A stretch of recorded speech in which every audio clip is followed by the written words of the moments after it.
This will go, and then we will jump in and get started.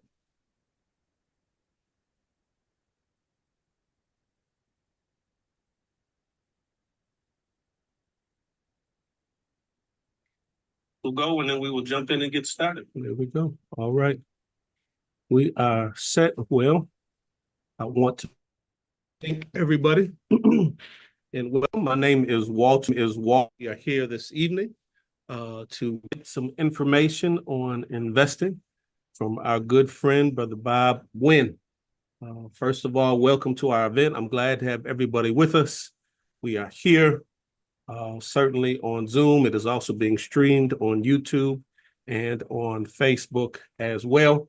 Welcome aboard. This is a series. Tonight, we're going to talk about Black wealth. It is hosted by Black Men Organizing. My name is Walter Lanier. I'm the president of the Great Lakes Urban Empowerment Center and also senior pastor of the Progressive Baptist Church. Glad to have everybody here with us. Just some brief information for you to know. We began a project, maybe even a movement about September of last year, 2023, around organizing Black men. The goal was not to create anything new because we have many, many organizations that are already doing phenomenal work already in the city currently and have had them over the years.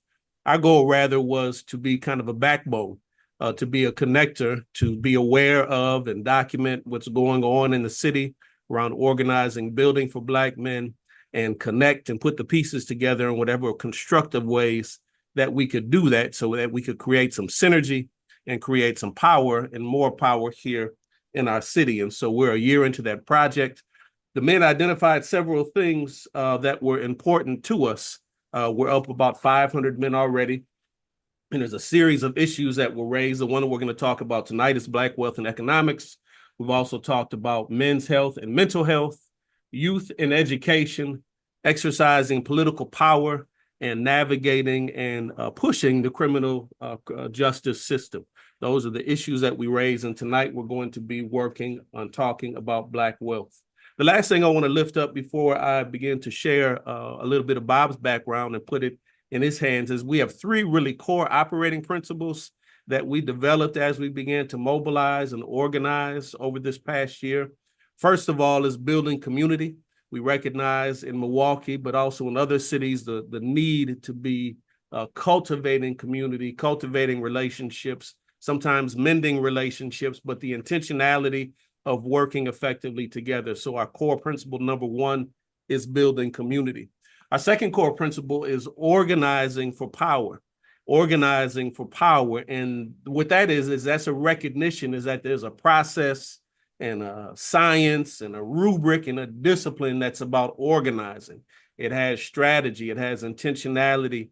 It is not just tactical, it's not even just strategic, but it's about cultivating a sustained gathering together of men over time using organizing principles and to exercise power here in the city of Milwaukee, Wisconsin, that we have love for, but that is also very, very challenging for Black men in particular.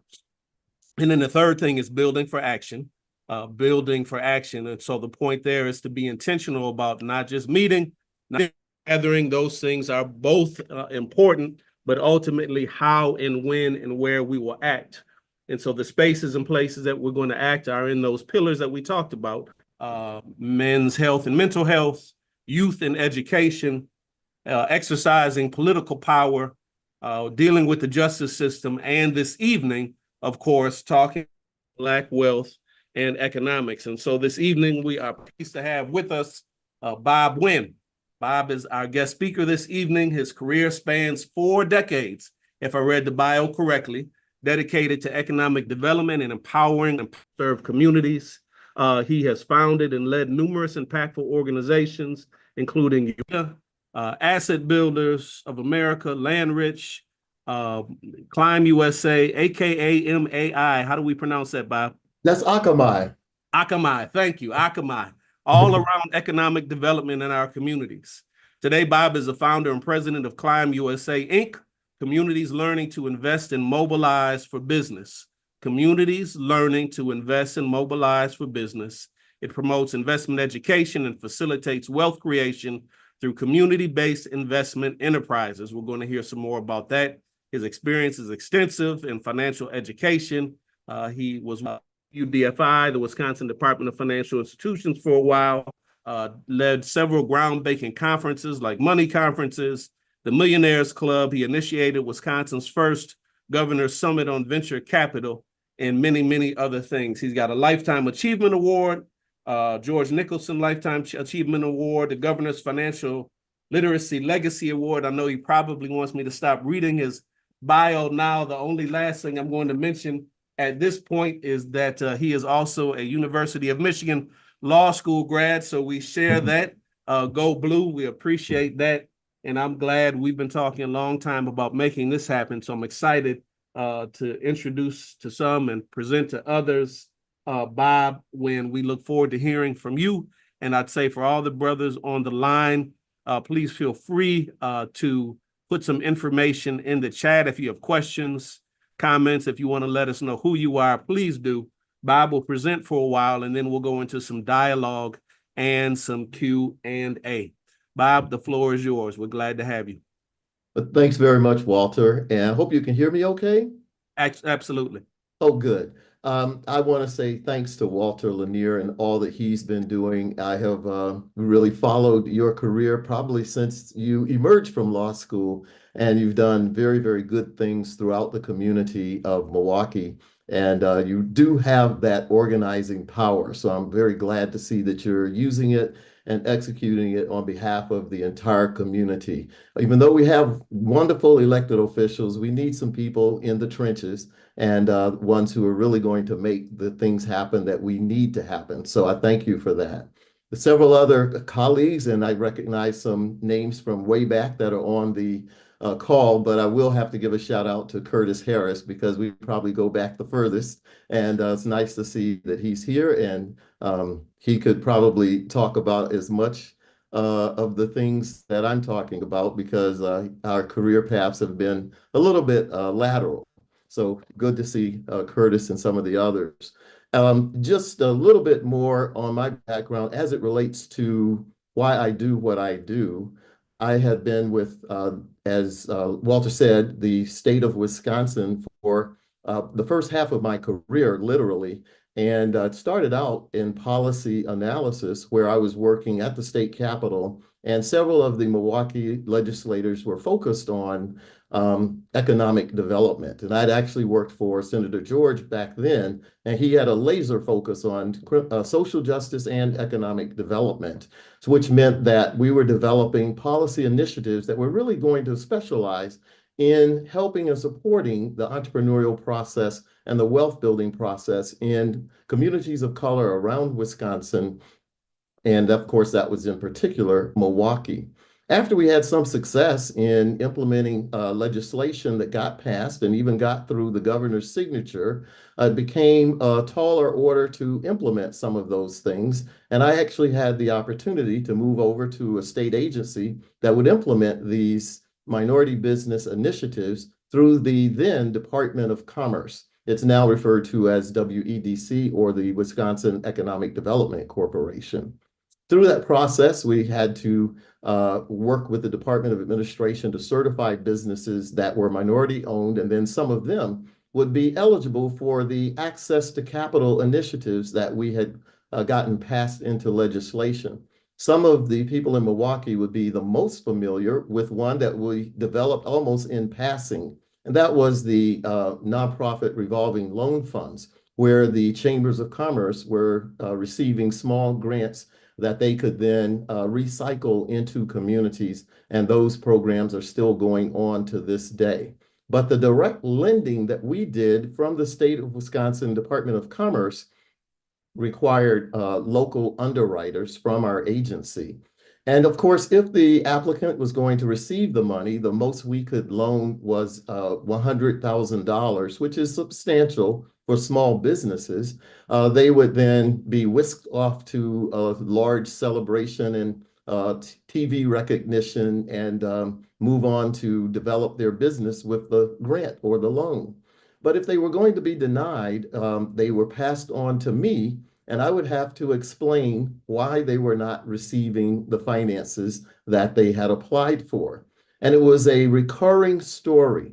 Three things that we really want all of our community to be aware of because it's a prolific challenge within our community. Poor credit, even for middle class and upper middle class people. Sometimes the credit scores did not allow us to make the loans. Then sometimes there was a lack of understanding of the business from the financial reporting standpoint. And when we say financial statements, we're literally referring to the profit and loss statement, the balance sheet, and the cash flow statement. And many businesses were not able to explain those statements with their own company. So that was a problem. But the one that really kind of got me out of my chair was the fact that many of those who were not given the loan or the grant actually had negative or zero net worth. I had to take it a step further and explain to about 50% of the middle-aged adults that I had to talk with what net worth meant. And it made me realize that we would never have a community of health and wealth, because wealth drives health to a great degree, until we could really get more understanding of what net worth meant and how important it is that from a household and from a community standpoint, we learn to grow our net worth. So from here, I'm going to share the screen. Actually, before I even do that, I just want to emphasize that I did spend 5 years with the state of Wisconsin in a subsequent role, and that was with the State Department of Financial Institutions, specifically as a financial education officer. And it was in that capacity where I developed the Governor's Conference on Venture Capital. And of course, that allowed me to see the other end of the spectrum in terms of how people with money are able to generate more money by virtue of investing in pre-public companies or companies that were growing into a larger scale. And from there, decided to go out into the private sector, not in a for-profit business, but starting a nonprofit, which was Asset Builders of America. And a colleague of mine and I co-led that organization for about 18 years. And it really did sort of pioneer the movement of financial literacy in Wisconsin, because there were not as many financial literacy efforts underway when we got that program started in the early 2000s. Actually, it was 1999 when we incorporated, and then we started programming in the year 2000. And then before the pandemic and before George Floyd, I had already begun to realize that we needed a more robust approach to financial literacy and economic empowerment for communities, and that financial literacy alone was not moving the needle to the degree that I thought that it should. So from there, decided to spin out of Asset Builders and create yet a separate nonprofit that would really focus on those topics in financial literacy that oftentimes are given short shrift. That would be investing, entrepreneurship, and economics. So Climb USA is really focused on those specialized categories in financial literacy, especially in investing. And that's why we have it incorporated into the acronym of our name. So from there, I will share the screen, and I'm going to go ahead and share my desktop, because sometimes when you flip from one thing to another, you sort of lose out on what you really want to actually show. So if I can put this into slideshow mode, and I assume you can see the screen.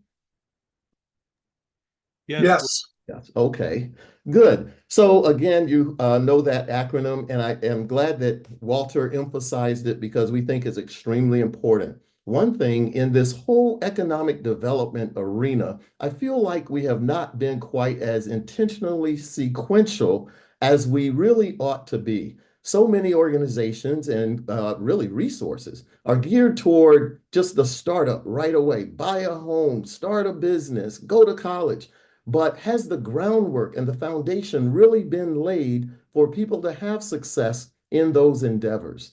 Therefore, that word learning is so important. We want to mobilize communities first to learn, then everybody can invest. We have a 3-year-old that you'll hear about, not my own, but my grand nephew, who already has his investment account. And so we want to get that early start. So then when we do mobilize for business, building wealth through entrepreneurship and business ownership, there is this deep background of knowledge and experience, and even some nest egg of capital that's going to help to leverage into those endeavors that we consider so important.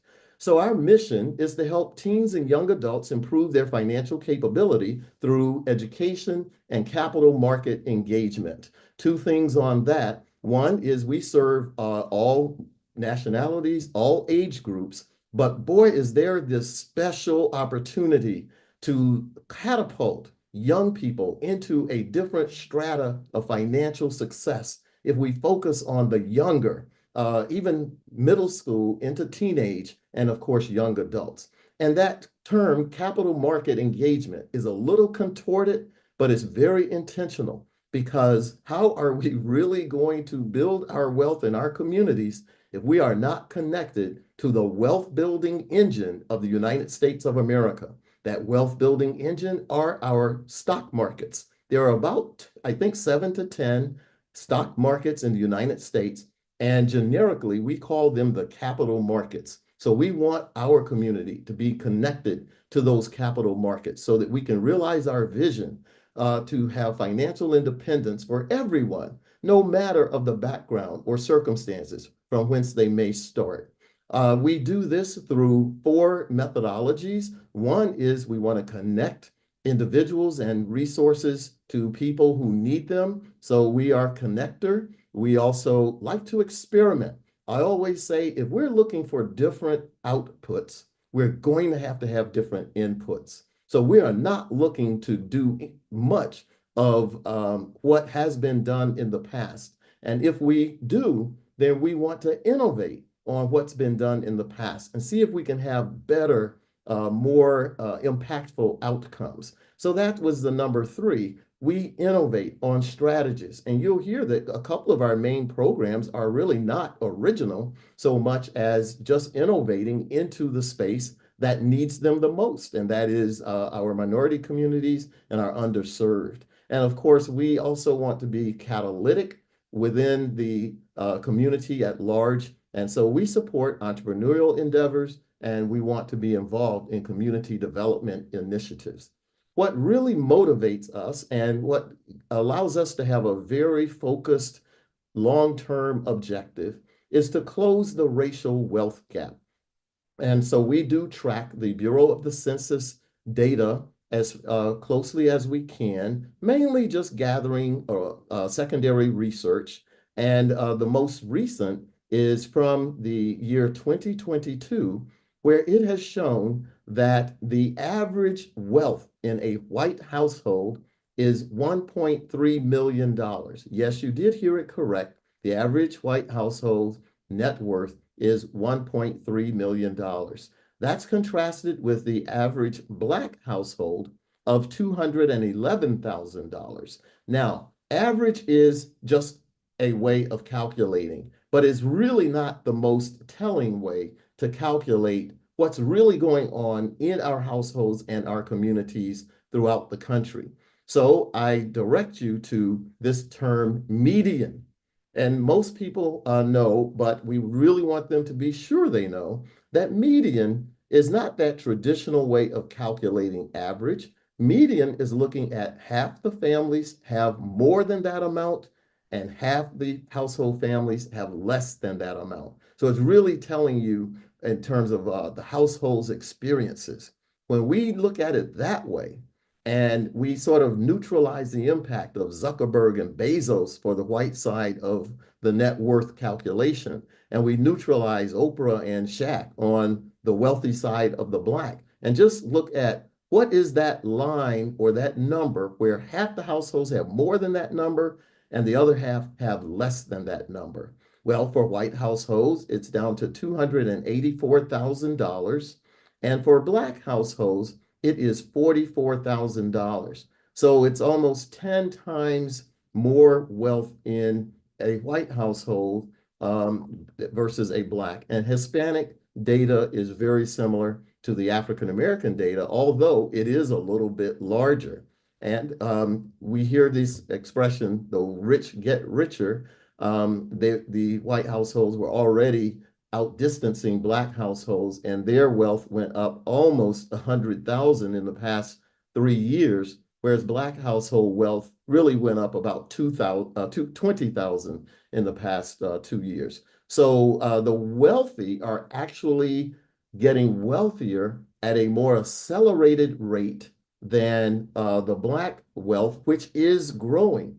Very interesting. A Brookings Institution report about a year or 2 years ago, its headline was that the wealth in the Black community was growing. If you just read that headline, I think you're misled, because if you drill down, you will find that the gap is growing exponentially faster than the slow pace of Black wealth growth. So our work is really cut out for us. This is just another visual that shows that the blue is the African American, the gray is white, that we make up about 14% of the population nationwide, but only 4% of the wealth. Conversely, whites make up 64%, but yet 82% of the wealth in this country.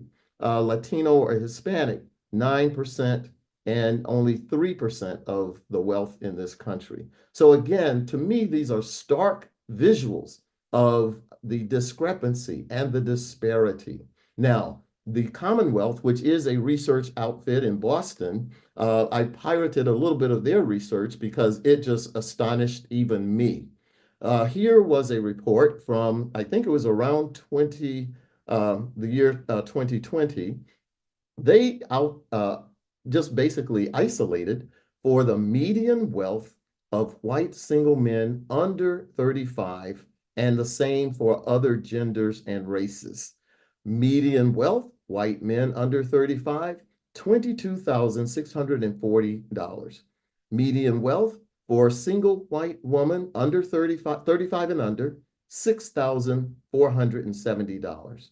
Single Black men, 35 and under, $1,550. Median for a single Black woman, 35 or under, was $101. I don't even know why they put the one there, but $101. Again, stop and think and realize half the demographic has less than this number and half have more. And even for single Black men, 35 and under, to have the median at 1,500, again, it just shows the disparity that we're sort of dealing with. One of the things that is happening is some research around the why, and there are many reasons, and we could really go deep in history as far as some of the reasons for the wealth gap. But one of them is even financial literacy. TIAA Institute did a report that showed that whites were about had about 55% better knowledge of financial literacy issues, whereas African Americans perform proficiently at about 38%. So there is that knowledge discrepancy. We should one day do a whole workshop on tax policies that somewhat benefit the more wealthy. But again, the top 20% is represented by the Black bar, and the bottom is by the lighter blue bar. This is showing what demographic benefits from these particular tax policies. The upper 20% are by and large the ones benefiting the most from home ownership, from property tax deductions because they own their own home, and then certainly for retirement savings. So we have these public policy benefits They're very good, very positive. I personally like them, but it was telling to see that the policies actually are benefiting the more wealthy and less so the bottom 20%. One of the impediments that we have with the work that we do is that people who are on public assistance and receiving government subsidies have an actual cap on the asset base that they are allowed to have or maintain in their name. So it's very frustrating to talk to some households that you want them to embark upon the wealth building process, but they have a disincentive because at some point they would actually lose the benefits that they already have. It's good to lose your benefits ultimately, but if you lose them prematurely, then you never want to get started on the wealth building pathway. Many people have heard of McKinsey and Company. It's one of the foremost consulting firms for business around the world. And they actually published an article, and so really a report in 2019 that in essence argued that if we could uplift the economic status of the underserved, that we would actually be able to increase the gross domestic product for all to the tune of $1.5 trillion. So this is really suggesting that it's incumbent upon the country to really help everybody to participate economically to the highest level that they can, because the entire gross domestic product will be lifted up if we have stronger consumers, etc. This is something that I put into the presentation because when I talk to people one-on-one, I sit them down and I say, let's just take a look at this. As many people know, I promote investment clubs, and the rule of thumb is that you're putting in $25 per month per person, and you just do it ad infinitum as long as you can. And of course, 65 is considered the traditional retirement age. So if we had a 1-year-old that's putting in $25 a month. Obviously, it's their parent or aunts, uncles, and grandparents. Instead of as much toys and candy for birthdays, some money could be devoted into an account. And if they put it into a savings account, they would have put in 19,200 of their own money by the time the 1-year-old becomes 65. And that would generate a gain of up to $26,000 at a savings rate of 1%. We like to promote investing because historically the S&P 500, which is a major index that many people calibrate their investment expectations to, can return anywhere from 8 to 12% annualized. On the conservative side, it would be about 8%. That exact same $19,200 would grow toward $613,000, the exact same amount. Instead of just saving it all, you are investing some of it and getting this kind of return. We like people to become a student of the market because this is what you make almost with your eyes closed. Just put your money in an S&P 500 index.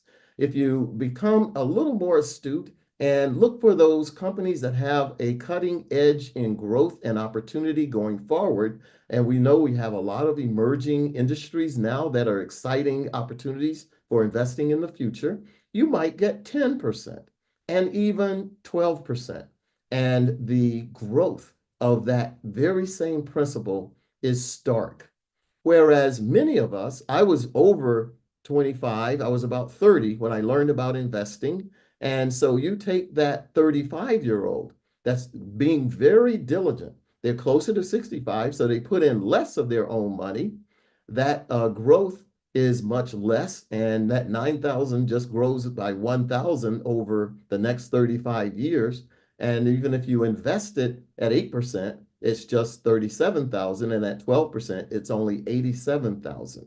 So it's fascinating to me to see the opportunities that we have, because we can look back 70 years and see an average rate of return in investing of about 8% or 10%, and that everybody has the opportunity, if they can put away somewhere in the range of $25 per month and get connected to investing, they have these opportunities to really grow their wealth to a very substantial point.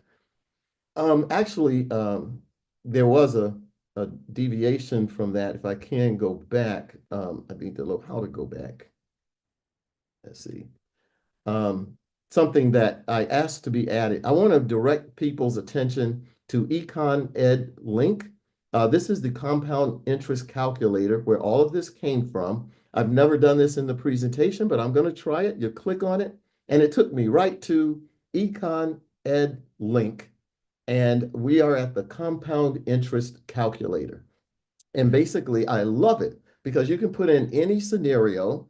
And we like to start at middle school in terms of Klein USA. So a young person might be 15. And we, as you saw, we like for them to get about 8% rate of return at least. Some of them start with a little bit of money already, but we're going to say this one is starting with Klein at 0. And they're going to put in that monthly $25 a month. Where will they end up by the time that they are 65?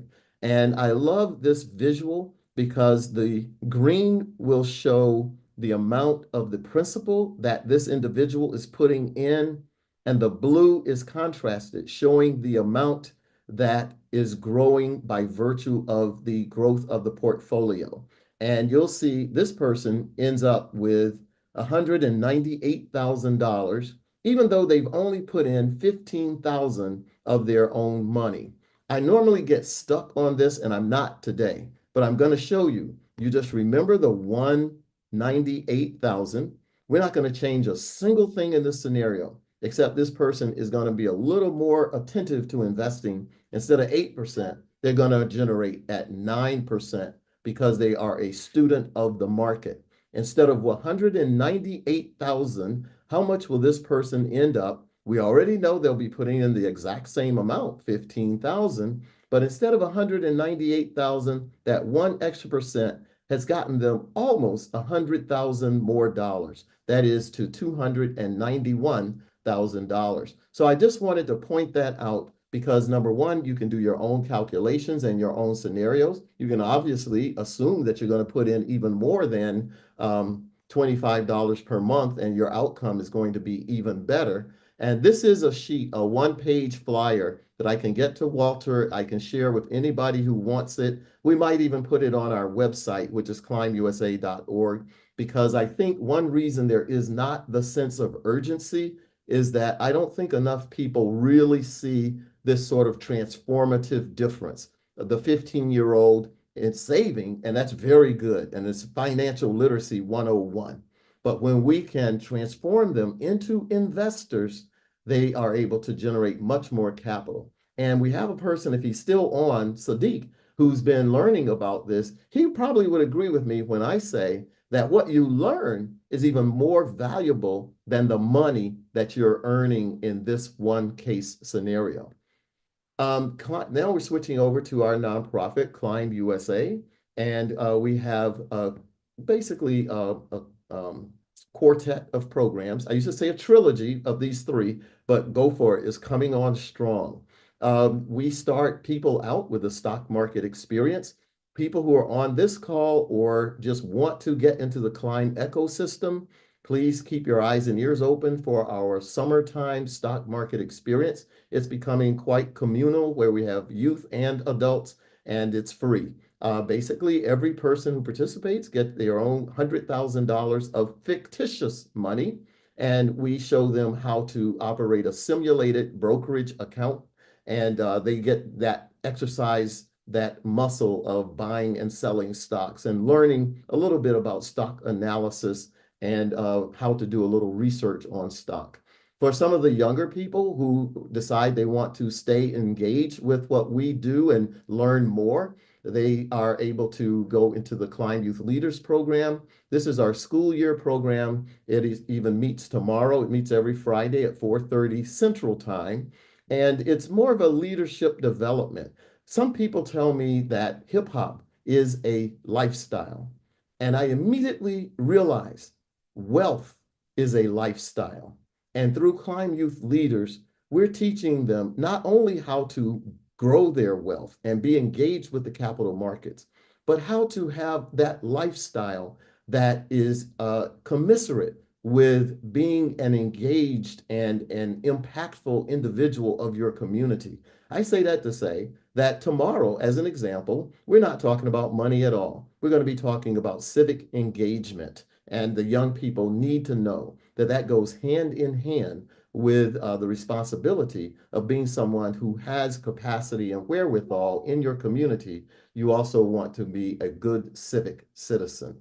From there, we invite adults mainly to form community-based investment enterprises. If you hear me refer to community-based investment enterprises or CBIEs, they are simply investment clubs.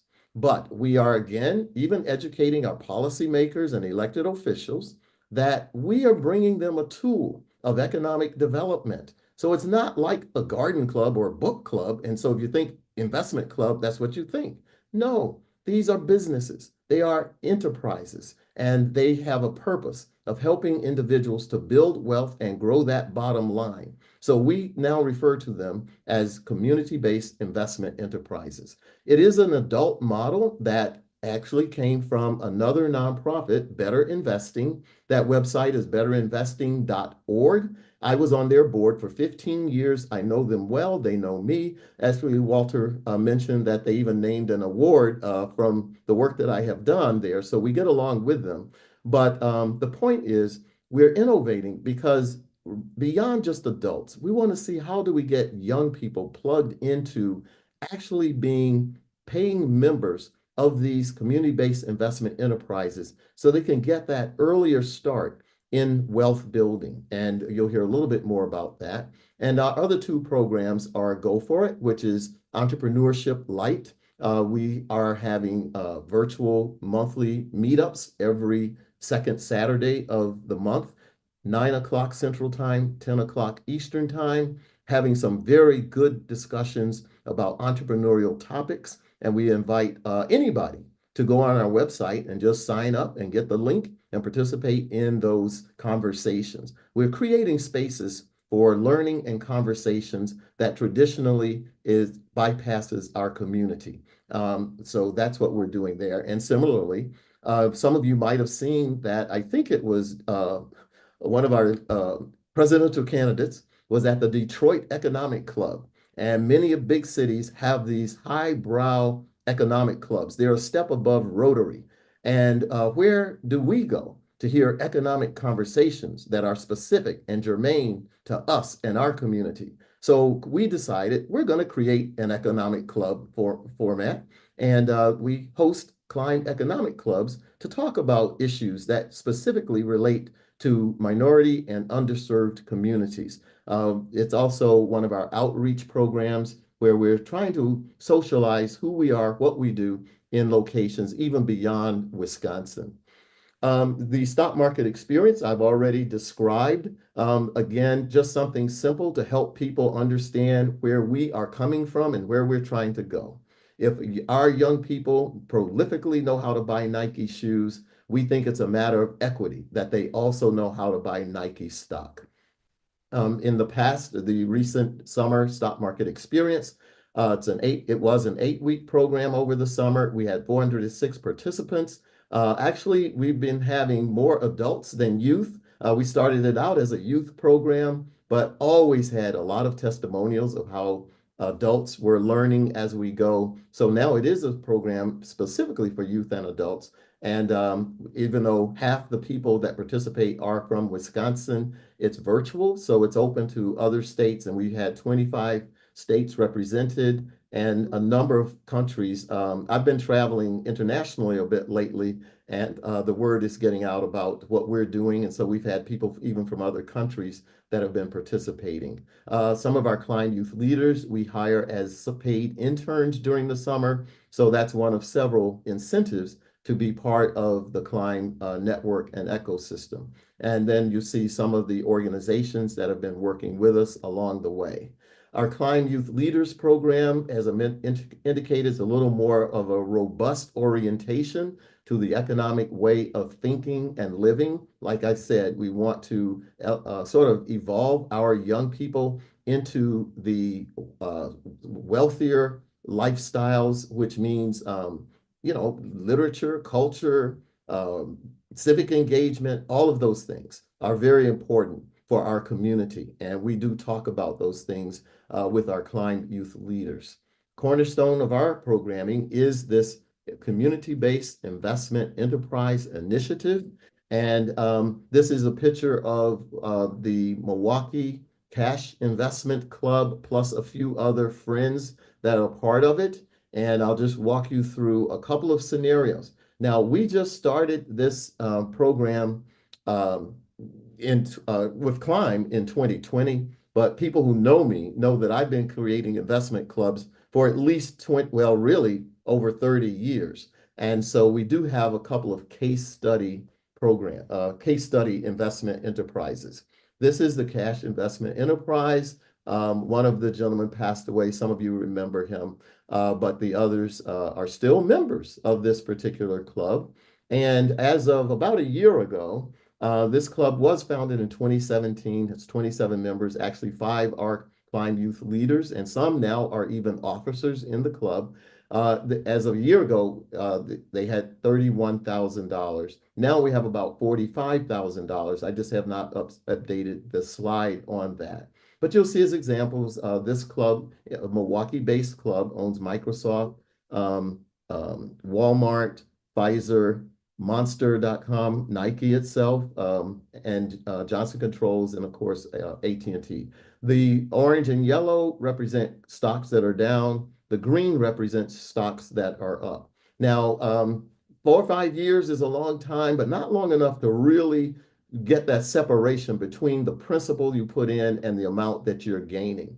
My family started a club at the very year that we started Asset Builders. I told them that there's no way I can do this for the community and we're not doing it for our own selves. So this is a Christmas gathering where we usually carve out an hour and a half to talk about our investment club.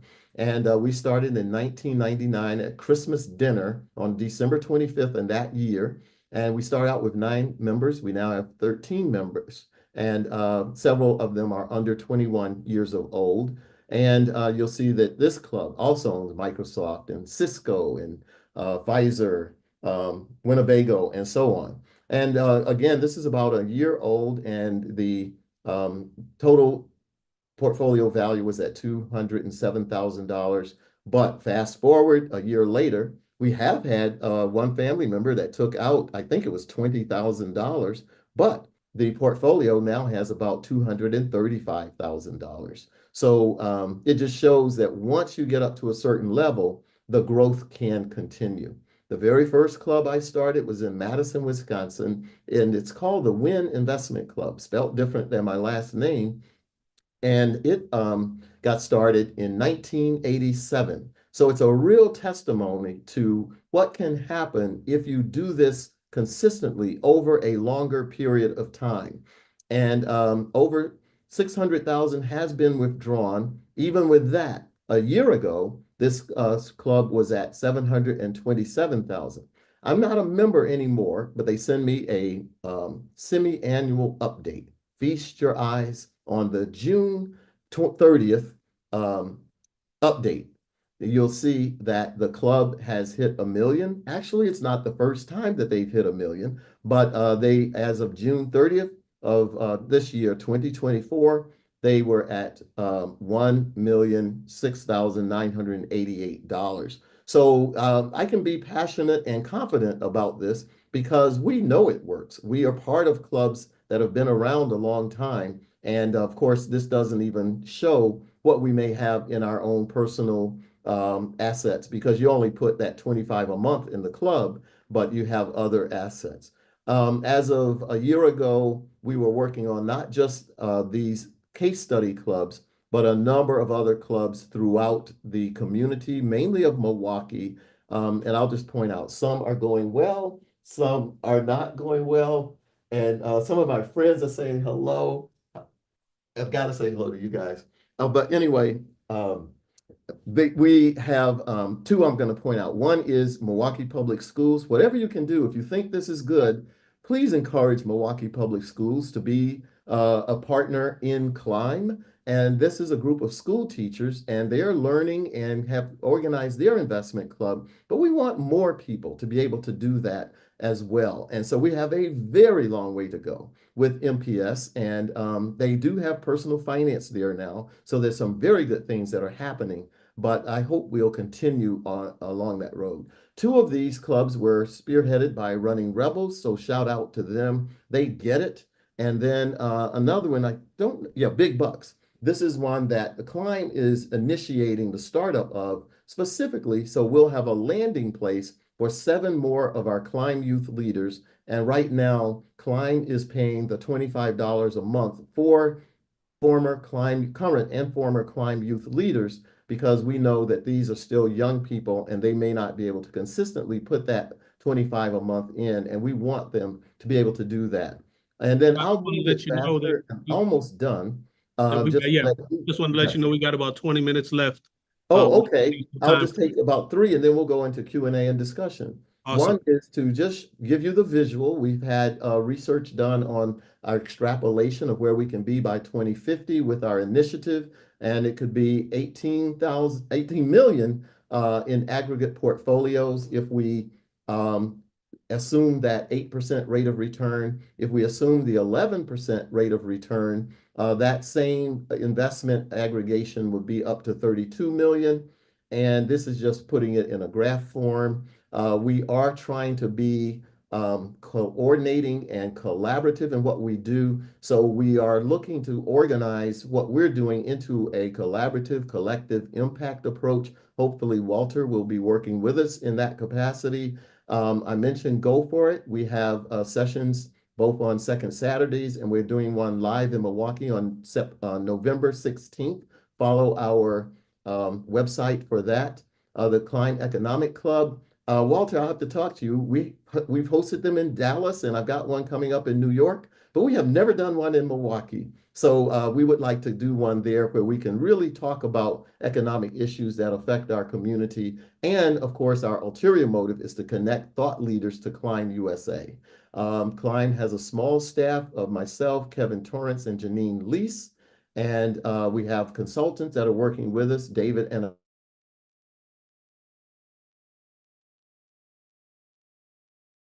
the Klein Youth Leaders. Claire does some of the marketing for us.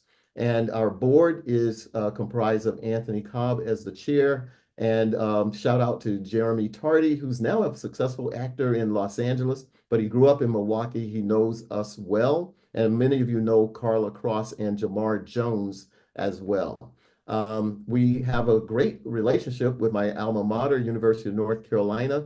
The past 2 summers, they've been sending up interns. They're the ones who are helping me with that copious extrapolation exercise, so we can really have legitimate background and data on where we can go in those years following 2050. And this gentleman just did an extrapolation that said by 2070, assuming homes are purchased and businesses started with that seed capital from CBIEs, that we could have an aggregate value, including all of those ancillary next level economic development initiatives of 300 million. We're looking to raise capital in a serious way so we can take this nationwide. And I like to conclude by simply letting people know that if we are not successful, nothing changes. But if we are successful, we literally will transform the future. So with that, I'll conclude. Thank Walter for giving me this time, and just see if there are any questions. Awesome. Well, let us continue. Thank you for that presentation. That was great. And I am going to read 1 or 2 questions from the chat, and then I'm also just going to keep my eyes open for others. If you could either raise your hand, put it in the chat, or take yourself off mute. I'm going to start.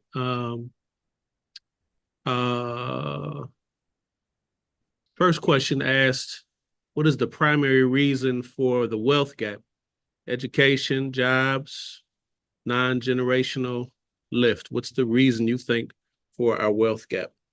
That was from Well, Matt. it's actually, I mean, it's steeped in history, and it really does go back to slavery, literally. I mean, at that time, it was illegal for an African American to know how to read, much less have their own business or own their own land.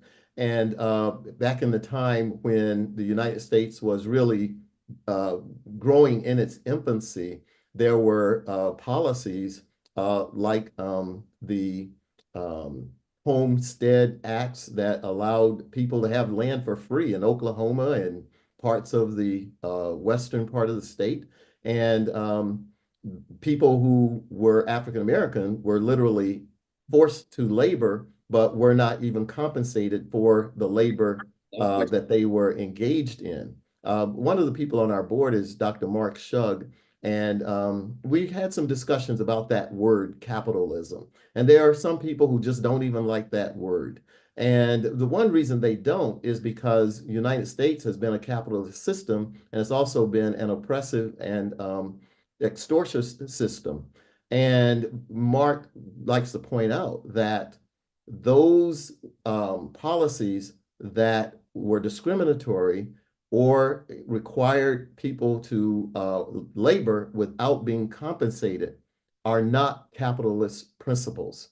And so it does steep back to the fact that some people were not engaged in those sorts of things that, you know, really were not capitalism. But beyond that, I think the biggest impediment now is our own community. I don't think we have a sense of urgency around the dire implications of the wealth gap. And I don't think we have a consensus or sense of urgency around solutions.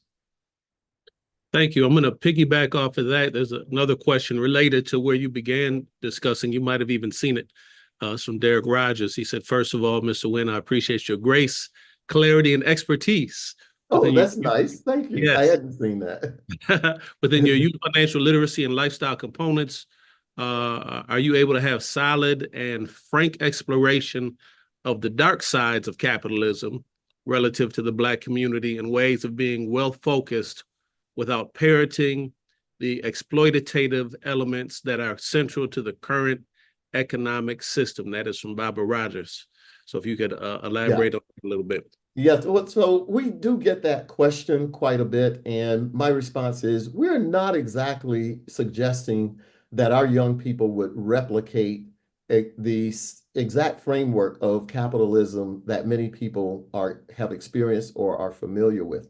One thing that we have to remember that capitalism, like Christianity or a lot of these words we banty about, there's a real spectrum about how it gets implemented. And so I don't mind using that word capitalism. You'll notice that our Democratic candidate for president uses that word, but we are talking about cooperative capitalism. In Kwanzaa, I think is Ujama, cooperative economics. And there's no reason that we have to have a few people that are worth over $100 billion, and then some people don't even have money to keep the utility lights on so Johnny can learn to read. So we are talking about shared ownership. And that's why we really promote the investment club approach. We know pro rata exactly the amount that's each one of ours entitlement in the account, but at the same time, we're pooling our investments and working together. So that's one thing. Then the other is social responsibility. We can look at the metrics and decide those companies that are doing good for society and whether we want to put our money into those companies versus others that do not.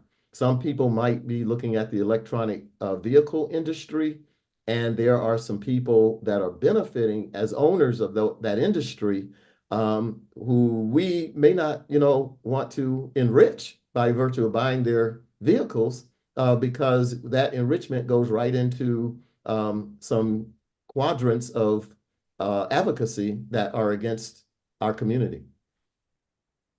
Thank you much. Michael Harper had a idea. I know you know Harp. He's a visionary. Mike, are you interested in coming offline and articulate the vision that you put into the chat?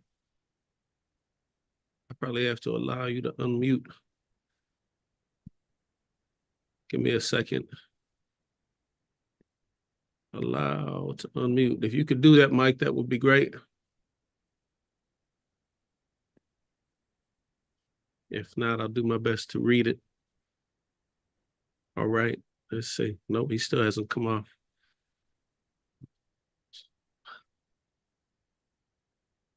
So Michael was talking about in the chat a large body of men investing. I'm just looking at the numbers, so I'm not sure how the math works out. In the Climb Foundation to provide a resource in perpetuity, enroll 1 million through Glue via a mobility mechanism in order to rapidly raise capital for the work that's being done here. I didn't say it as artfully as he might have, but that was an idea. Have you thought about a large, I'm sure you have, because you're a visionary brother, ask with a large body of men coming to support the work of Climb? So again, I believe in sequencing, and I think right now we are at the beginning stages of socializing our community around the good practices in investing. So I'm very fine just going with these very smaller amounts and getting more people up to speed. That being said, I talked about the Milwaukee Cash Investment Club. There were 5 of us who created a subset club, and we committed larger amounts of funds so that we could come together as one LLC separate from the investment club and invest in Dana Guthrie's Gateway Capital. We know that there are some big heavy hitters that are in there. Dana wanted to have some more people of color that would be part of her investment group. None of us were able to commit individually the amounts that were her minimum, but 5 of us came together and we were able to meet that minimum and create an LLC to be in it. So that's the next step for us. The larger commitments, I think, are very good ideas. But I think you have to really know who you're working with and what the purpose is when you go with those much larger amounts. Appreciate that. I'm putting a link in the chat for those who might not be familiar with Dana Guthrie. So that is in there as well. Looking to see if we have other questions. Do we have other questions? Mike, I can see your signal is slow. And I also see you driving, man. So you stay off camera and we got you. Other questions from the group for Bob? Questions, comments, observations? You are able to unmute yourself. I know a couple people were with us via telephone, and if I remember, it's been a while. It's either *6 or #6 to unmute yourself if there's anybody who is on the phone and wants to share a question or comment. So I'm looking now to see if anybody either is going to raise a hand, put a question in the chat, or have an additional comment. And if not, we will prepare to wind down. Sure. I've got 2 little 2-minute testimonials I would show if you had time. Otherwise, I wouldn't. Oh, we're good. We have All right, 11 minutes. Okay. Again, I'm not super adroit at all of this, but this is one of our brochures I can send to Walter. And I think this young man, he's actually 9th grade in Madison, Wisconsin, but his... Hi, I'm Josiah Fawcett, the newest roving reporter for Climb USA. Climb's youth programs are an introduction to an economic way of thinking and living. Our summer program is a stock market experience. As a reporter, I'll provide weekly updates on the stock market and financial news. I invite you to climb aboard at climbUSA.org. True to our acronym, we help communities learn to invest and mobilize for business. Climb USA. Okay, so that's one of them. Now let's see if I can go to just one other quick testimony. I think it was Climb Youth Leaders or SME. Our stock market experience program, this young man had done a testimonial for us as well. He's actually a Milwaukeean. In all honesty, it is the truth when I say that you here at Climb have truly changed my life. So even though it's been 2 years, I was with Brandon when the two of us joined, and I was just like, I can't look back. So it's like ever since Climb, I really can't imagine like what my life would be without you guys. Because as an engineer, it's just I never thought, investing. Like, come on, that's something science. I mean, not science, but like investment and finance guys do. And so just seeing that, I have some power in that, and I can like truly make an impact throughout like the rest of my life, like starting now. It's just that like I really can't like say thank you enough. So I'm just trying to say thank you, pay it forward. I'll be glad to be an intern and work for you guys. Just like at any time, give me a call. I'll be there. I'll help you guys out. But yeah, truly thank you. It's just it only goes like up from here. Okay, so thanks. I just wanted to kind of give you a sample of the individuals that we have been working with and the kind of growth and appreciation that develops from what we're doing. Excellent. Well, I thank you, Bob, for your time. This has been great. It has been a very well spent. We are just right around an hour, actually. So it was a great presentation, great questions. This is the beginning of what I know will be a robust relationship of sharing.